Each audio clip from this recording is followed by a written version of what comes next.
But it's time to head into the drafting phase between these two teams. Let's see which side of the draft they decided upon. We've all played during the grand finals against Lilgun. Oh, that's very interesting. Including the Alice. All right. So first pick here, going to be the high loss for the side of the Mongols. RRQ looking to reply. There's many different options here. And I mean, if I close my eyes, cover the team names, I can imagine that this could just be like, I don't know, maybe a Cho plus X. Yeah, I mean, that's what happened in the previous matchup. So pretty good opener, right? Especially now that you can flex him in both Rome and EXP. Gatot has already been banned out, so we won't see that combo. But the Suyo will be locked in here. Will it be the Cho? We'll see. We'll see whether or not it's going to be the Cho. But the fact that they've already banned Fanny as well as the Chip does kind of give me an idea that RRQ have a plan walking into this game. King is known to be has known to play the Fanny before. The Chip definitely is always going to be a problem. But this, instead of the Cho, they're actually pairing the Suyo up with the Khalid. A little bit of a flavor that was recently popping up. Khalid also able to flex into both EXP and Rome positions. Very good hero at messing with the early game of the opponents, especially if they're playing a weaker early game assassin jungler. Very easy for Khalid to just walk into the enemy jungle, mess with them because he has very high base damage. Yeah, that is true, but then the only problem is that if it ends up in EXP position, Mongols could look to punish by locking in the Phoveus right here, right now. A very good matchup for that Phoveus as well, but it might just be a little too early to lock it in. 6 more seconds left on the clock. Mongols going to be maximizing the full duration time before they go for the lock-in, and it's going to be the Alpha on top of the Aurora, so they're expecting RRQ to be heavy on the engage. I think this is fine as well. Even if we didn't see these heroes already coming out of RRQ Akira, we already know that they're a team that wants to force engages, so counter-engage with Glorious Pathway and Frigid Glacier would be very nice. But this is actually what you noticed earlier, Gideon. Yeah. Mongols jersey has armor-inspired designs and the traditional teal color, blending tradition with esports. I don't know, see, sometimes men, when they just look at random history facts and they watch like 6-hour videos on it, it comes useful sometimes. Yes, I did watch a 6-hour video on the Mongols. Now, looking back at it, Loi is going to be something they're going to have to think about, right? Because now RRQ have a lot of global presence. We're expecting that the Mongols are, you know what, they're coming up for the front to back, a traditional front to back composition, but now with Loi, a lot of different angles to flank. Yeah, I think Loi is a very good way of dealing with a team that is known to play a little bit more calculated, because it's very good at forcing mistakes where mistakes would not normally be. The Glue getting banned out as well. You know it. Come on, you know it. You know what they're setting up for. They want Phoveus. They want Phoveus. They want Phoveus. It's so free. It's so free. They've already taken out the Khalid, and at this point, what else do you play in the EXP lane other than the high loss and maybe some other tank because Gatot is basically gone? It's a free lane. Well, we know that when the going gets tough, Tekashi likes to go back to Terizla. So that is also a maybe. Do they actually want to play Terizla into this composition, like as a counter engage? I mean, I guess they could, but I feel like Arlet might just do a little bit better, if not Edith, but Edith is already banned out. Well done, Mongols, already ahead of me there. RRQ Akira, let's see what their final ban is going to be. The one thing to note, the Mongols, they always like to go for a double frontliner kind of style. Oh, actually, RQ Akira banning out the Phoveus themselves, so this is leading me to think that this is most likely a Khalid EXP. Right? That's kind of interesting to see. Right? All right. So that means the Mongols, with their final ban, so much has been dedicated towards the EXP sector of that map, and I think that at the very least, high loss into the Khalid, not exactly the greatest, but it's not like heavily in favor of Khalid. It's really just who outs the states the other. Yeah, very sandbag fight, which can be boring, but hey, you gotta do what the meta requires of you sometimes. But interestingly, both heroes can still be flexed as well into the Rome position, so it's hard to really say for certain right now. And with the show locked in for RQ Akira, the questions just keep going. Who is going where? I don't know. I mean, I think that's what the Mongols are currently feeling like. Like, oh man, it's really difficult to figure out who exactly is going to go into the EXP lane at this point. I think worst comes to worst, they just go for a EXP lane with some decent clear, call it a day, and then focus towards the opposite side of the map. Because again, RRQ Akira are trying to make sure that Gusta Lagusta has a winning lane in gold. Yeah, not just that, but the draft that they have right now is very formless. It's not your typical front to back. It's very easy for them to skirmish, to go for separate angles with the Loi and the Cho, even separately sometimes. So the Mongols, if they go for a front to back lineup, will have difficulty keeping track of things. Something that can open up the map is important, and something that can out-mobilize RQ Akira potentially would be good. So we do see the 1-1 and the Barats. Interesting. So 1-1 is pretty sick here, mainly because she can pretty much dance around a majority of heroes coming in from RRQ Akira. And I think that even if they do get on top of the 1-1, she has the inbuilt Purify, so that's nothing to work with. Next thing, the Barats. Again, as much as we want to believe this is going to be a sandbag, at the very least, Barats can sustain in the lane and clear pretty effectively. Now RRQ going to go straight into the claw to look to be able to jump into that backline, look for these big bursts, and still be able to kind of distance himself if the crossbow of tank is activated. Sticking fully into the formless Is that, can it scale in comparison to RRQ? Because as formless as they are, they've got a lot of pack-a-punches in their comp. That is true, but only one team will be able to reign supreme after taking into control all of the factors here. Let's see whether it is RRQ Akira or the Mongols who will claim victory in game number 1 of our final match here in the M6 Wildcards Day 1. All right, let's see how this is going to be played out. RRQ Akira on the red side up against the Mongols on the blue side. They're going to be starting on the same side of the map. Orange star for Zetsu and King going to be on his purple. They want to end up towards the gold lane here, which is going to be interesting because now it just means that EXP finally going to be left on an island. Yeah, compared to the previous game where you saw a clear EXP laner that would be able to unlock themselves quite quickly, in this game we have double sandbag with the Khalid and the Barat, so both teams focusing on the gold lane a little bit more instead. Guys, don't forget the M6 Pass is available as of right now. Complete all of the activities. Honestly, just keep playing the game to reach level 75 for free and get some pretty incredible rewards. Including Claude's battle emote, M6 Glory avatar border, and new special skin, Baxia Dauntless Shield for free. I'm sure you guys already know, so we're not gonna punch it in a little bit too much. For now, not too much happening here before the first turtle spawns. As it should be, you know, it needs to be formless, it needs to be cool, calm, and collected here. But in terms of raw rotations, both teams, you know, keeping up with each other, both junglers really being the pivotal point on the direction of which they need to rotate. Yeah, both these junglers are very active. Even back when Suyo was a must-pick or ban, Alpha was commonly picked up as a way to counteract him because this is just a hero that is instantly able to start fighting quite early on with that true damage. So at this point, it's a pretty classic matchup here in the jungle, and it all depends on who's able to get that snowball started. And now, one more thing that we need to point out is that the recent changes towards Claude specifically, his Art of Thievery, base damage, oh, hold on. Lin, okay, he got stunned by the Blade Surge, but it is a high-low. He doesn't even use his Revitalize yet, but he doesn't have level 4. Neither does Mikey. A beautiful Flicker to Tona's welcome, but a beautiful Flicker Raging Sandstorm by Tekashi into the backline. Bankai's initiation completely negated as RRQ Akira take over the Turtle Pit and continue chasing. Frigid Glacier comes out, two-man freeze. Oh! That's gonna be one final hit from Luis, though he trades his own life in return for it. Oh my goodness. I'm surprised that Takashi is still alive there. I definitely thought that this Ballista minion was going to get one more auto, if not at least the orange buff to swing that, to swing and hit it. But even so, it's a 3-for-1 trade, and RRQ Akira, that was an extremely clean fight. Yeah, really well played by Tekashi especially. Bankai did a really nice initiation, but the rest of the team grouped up to try and follow up on the Daytona's welcome, and that just set up beautifully for the Khalid to come in with his ult. Really swept the Mongols at the legs, right? Oh, hold on. They're going to be able to get Litho Wanderer at this point of time, but the next point of attack, I'm not entirely sure, right? Because after playing around the first neutral objective, are they just going to be passive, or are they going to look for maybe a couple of gank opportunities, or go for the traditional send Khalid to the other side, Suyo goes down to the bottom and maybe look for a dive? And based on what we know on paper about these teams, the Mongols are going to be slightly slower in terms of where they approach things, but will try to find advantages where they can, while RQ is a bit more on the flashy side. So we would expect them to be the ones starting to make things happen, especially when they have all their cooldowns ready.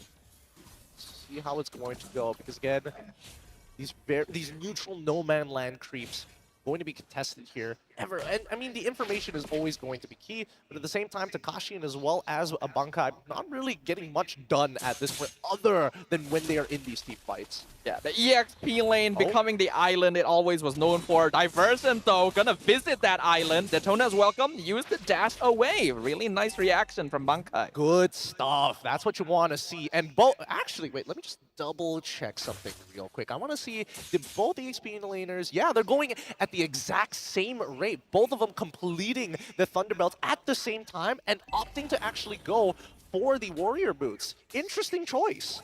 Yeah, both of them are pretty tanky, so they don't really have to worry about CC. In fact, if they can force it on them instead, they would be quite happy to take it. RQ, though, gonna be the first ones to rotate over it and start pulling the turtle to their side. Zetsu a little bit behind.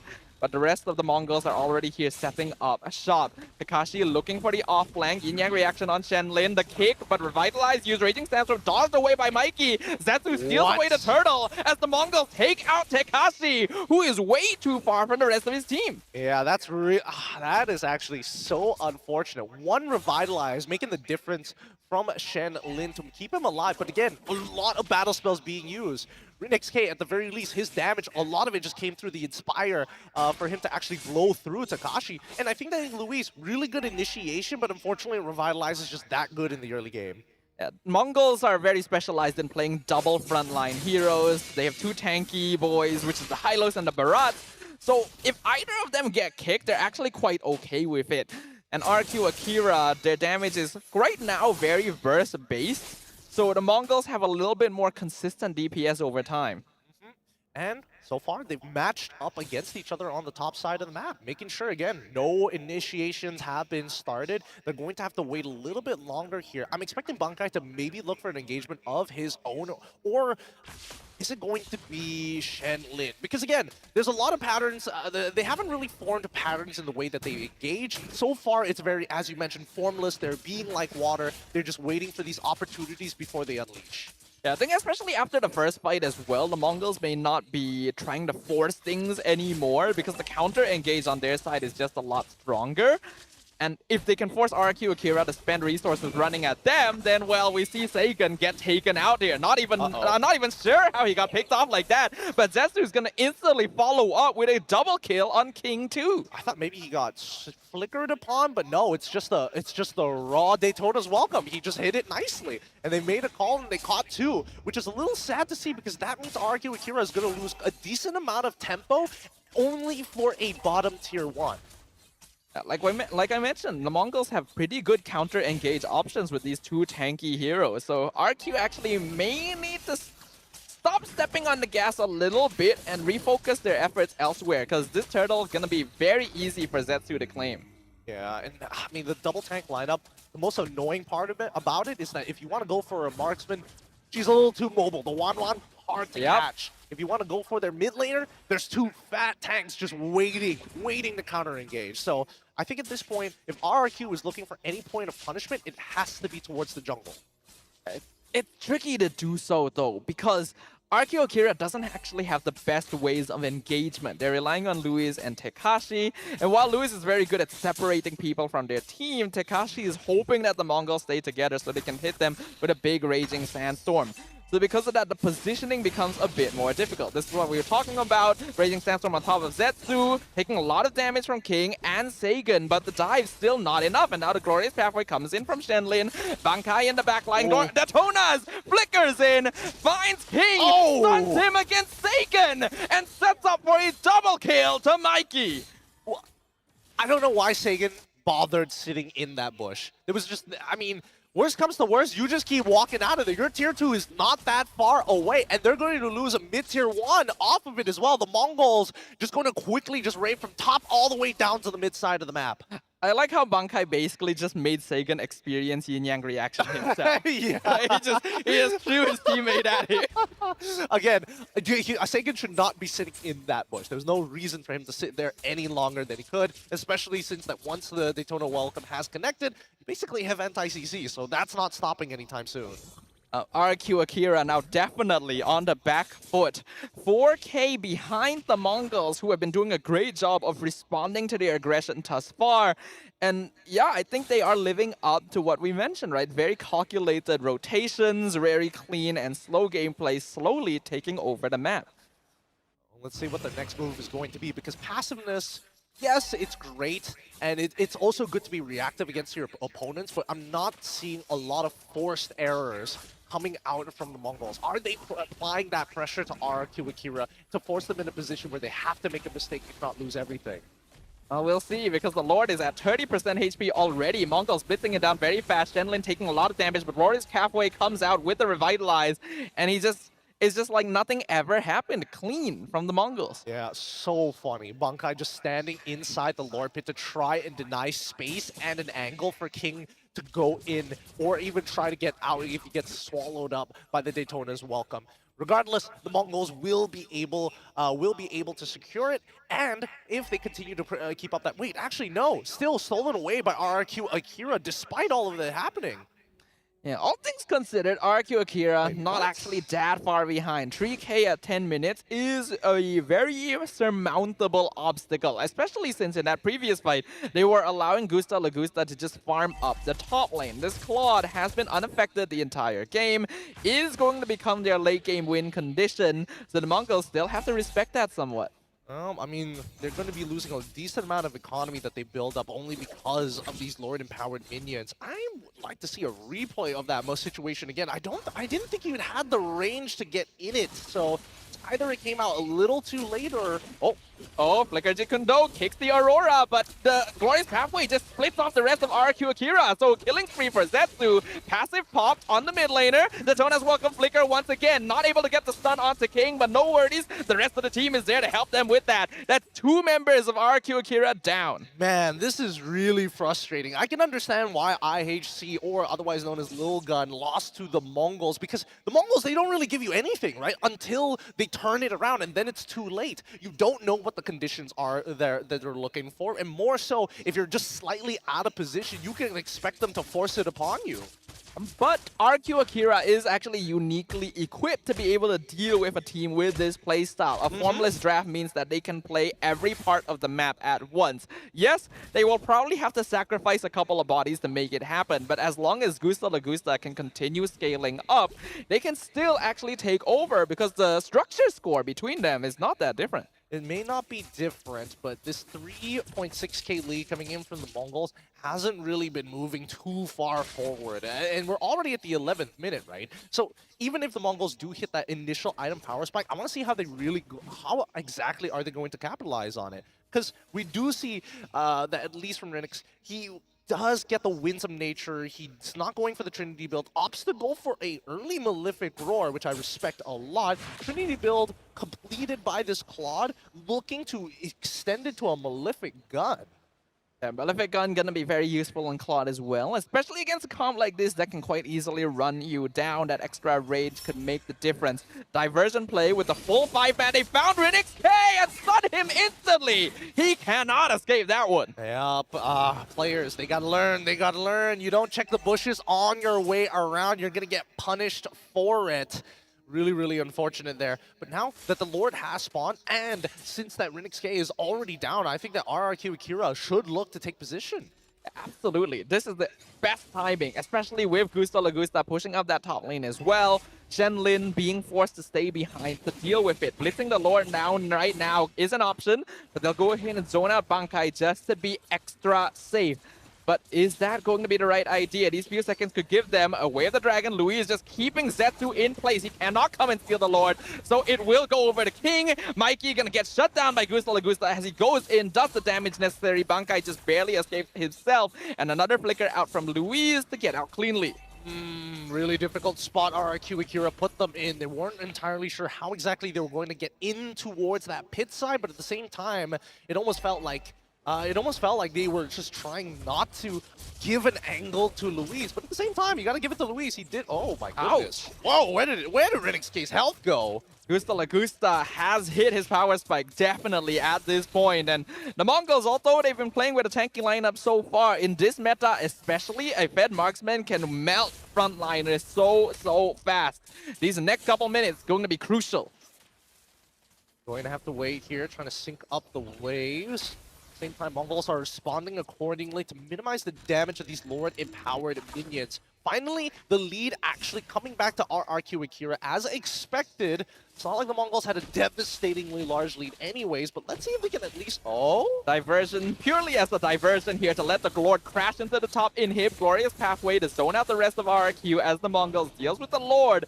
They're not going to lose their top inhib, but they will lose their mid tier too. And they are still split up right now. Luckily for them, Louise, no flicker, so he's not able to make a play. Okay, so no structures left other than inhibitors for the side of the Mongols. They are only 1.3k behind. Honestly, that's not that bad. RRQ Akira, it feels like at this point, the way that they're playing their draft is really, really good, especially if they have access to the backline. So they just need to allow themselves to find these flanks. And without any turrets around, it just makes it easier for them to find it.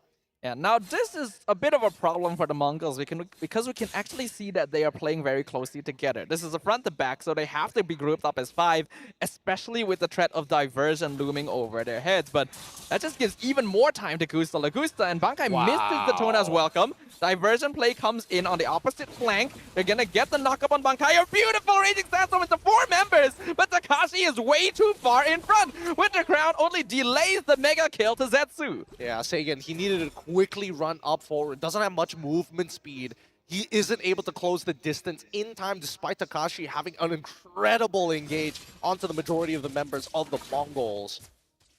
It's actually just way too fast. We have seen this before. There are players who out-tempo their own teammates at times, and that can cause disconnects. That was not something that needed to happen, especially with a 4-man Raging Sandstorm. But RQ Akira are still in control for now. Luis looking for an XK. Shenlin is here to stop him, but this is a big collapse. As now Bankai comes in, Wave the Dragon, gonna be purified by Renix K as he pops the Wind of Nature, jumps in, not able to get Crossbow of Tang, as the BMI is used by Claw to get away, but not able to escape from Mikey. And now RQ Akira are caught out with their pants down. Bankai gonna be traded away. Sagan almost trades. Renix K actually does do so at the end before losing his own life. 2-for-2 trade. Nicely done by Sagan, making sure that he's putting his back against the wall so that Renix K can't get that very last weakness point to go into the Crossbow of Tang in vulnerability form. But at this point, with this 2-for-2 trade, especially since the marksman has been taken out from the side of RRQ Akira as well as the Mongols, they probably are just looking for position with no real commitment. Yeah, this is a fairly even game state right now. The net worth lead in RQ Akira not actually that big, but they do still have all of their tier 2s standing. So it's going to take longer for the Mongols to rush in, but they'll go ahead and find Takashi anyway. Unstoppable. Way of the Dragon kicks Mikey right into the hands of King. He loses his passive. Luis still has immortality up. Diversion pulls Gusta Lagusta in. King gonna trade Mikey away. Killing spree for the Suyo as RQ Akira comes out on top. They continue to start pressing their advantage forward here. They need to get this Lord as soon as possible. They're even popping Revitalize to stick on top of it. Lord dropping very low now. Oh, no. A full team knock up into the yin-yang reaction. Zetsu still able to take the Lord, but that did not need to happen. They almost lost everything. Oh my goodness, that would have been super upsetting. And King was threatening at least an inhibitor. And now Renix Cage is going to chase him down. King able to heal up quite a lot there, but that's a shutdown on the Suyo. Very, very decent shutdown as well. Actually, no. He probably didn't have much bounty gold on him. He's already died 4 times in this game, and it's not like he was able to accumulate it further than that. At this point, we're already reached the late game. Oh, TP just kind of opened up the map. Commits to it as well. Gusta Lagusta going to be sent to the bot lane. BMI. And just BMI is back. That's the Claude Loyi combo for you. You know what's really upsetting? Whenever somebody uses conceal, or you're putting like BMI's very, very close to the wall without giving the idea of where the circle is, it's actually pretty difficult to see. Yeah, that is one of the tricks, right? It's something that you don't really think about unless you play a lot of the hero, but here comes the Mongols. They want to get the tower with this Lord. Will be able to clear the top tier 2. Yin Yang Reaction doing a good job of chunking them out and preventing them from pushing with another wave, but they're evening up the tower score now. All external towers on the map are gone. Now we're back to phase 1, square one. 18 minutes of this game, and now we're getting into selling your boots and starting to swap out items. That's all the economy is going to be used for. A Windtalker purchase for Gusta Lagusta to speed up that wave clear while at the same time pumping up some decent damage. Not to mention that when we look at the damage taken, Bankai as well as Shen Lin taking the most. Almost identically even. Wait, hold on.